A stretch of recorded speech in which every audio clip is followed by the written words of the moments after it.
Space Haste 2 is weird. Finding information about this game is also kind of impossible. There's not a whole lot of talk of the first game, and what I could find, it appears to be the same kind of thing. Strategy first ended up acquiring Space Haste 2001 and rebranded it to Space Haste 2, which is what it's called on the Steam store page. Yeah, Space Haste 2 is on Steam, with only 4 reviews, I might add.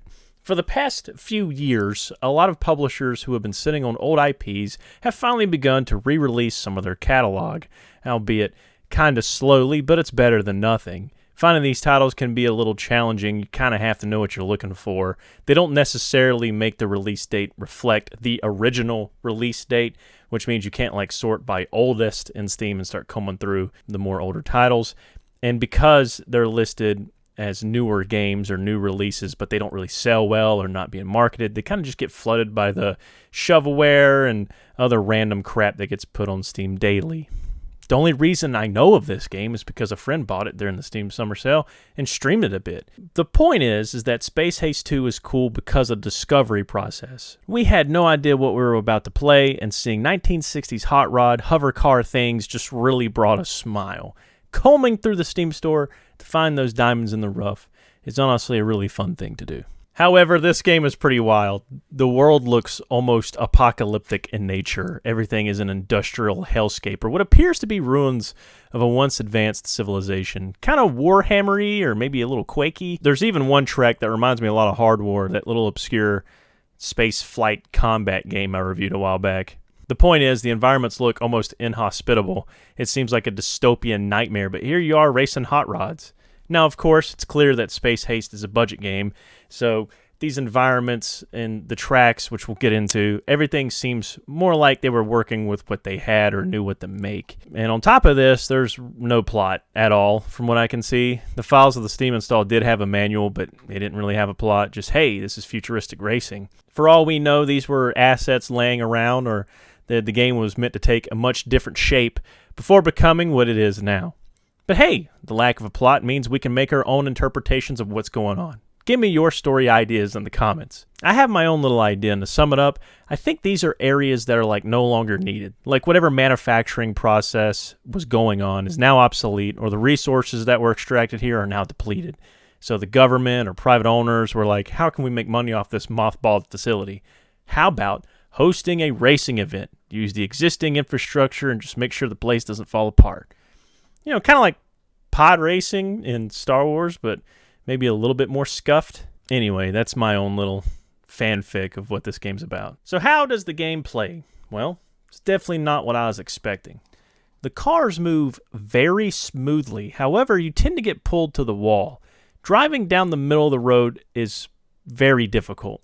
I think it has to do with the fact that you're almost in a constant state of turning. There's rarely any straightaways. It seems like the track is always kind of moving, meandering in either left or right directions, sometimes up and down. This means that there's no way to straighten yourself out because there's almost no need to.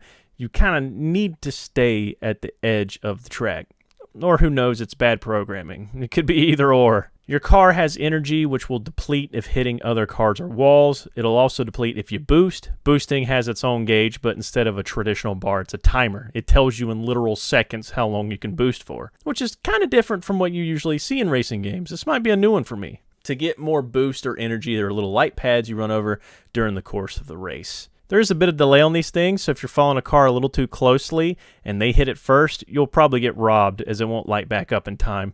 On top of energy and boost pads, there's also power-ups. This is definitely the weakest part of Space Haste.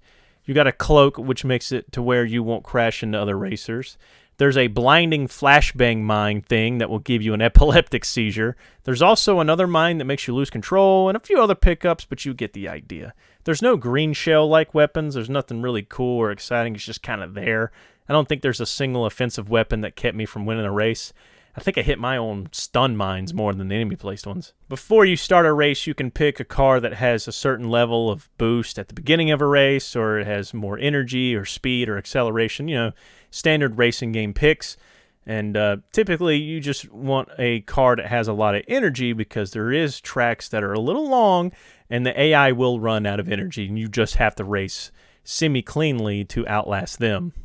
But the real meat and potatoes of Space Haste is that haste part of the title. It's the speed, baby. Once the race starts, you go at a very Sunday stroll speed. I mean, you got your boost and the light pads that make you shoot forward. There's a power-up called Haste that makes you fly forward. But besides that, you're going pretty slow. Very clearly, it's a leisurely paced thing. And at first you think, well, man, this game's kind of stinky, kind of poo-poo. This is very boring. Well, let me tell you, after each lap, you get a little faster. Space Haste gets so fast that there's a certain point that I have to make complete guesses on when it's time to start turning. And I don't even know you can really perfect this. I think there's no end to the speed. They expect you to fail. And this is where the gameplay loop gets a little interesting. Each race is kind of broken off into two sections.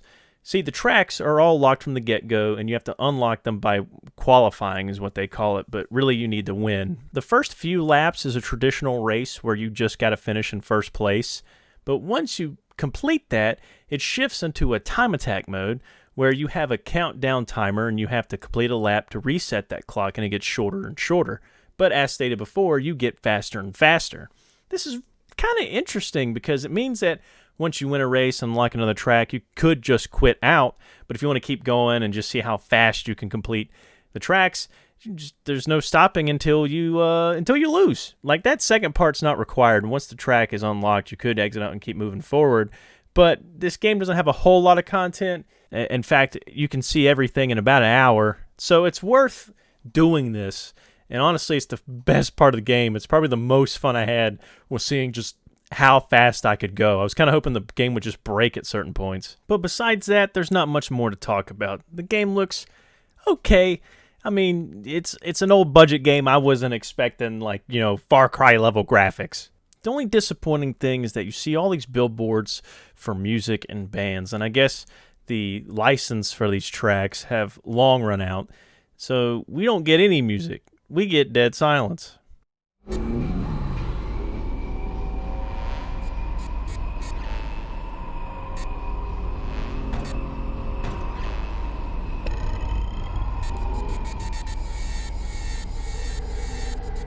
That's fine. Just find your favorite video game OST, slap it on, and then, you know, tear up the tracks.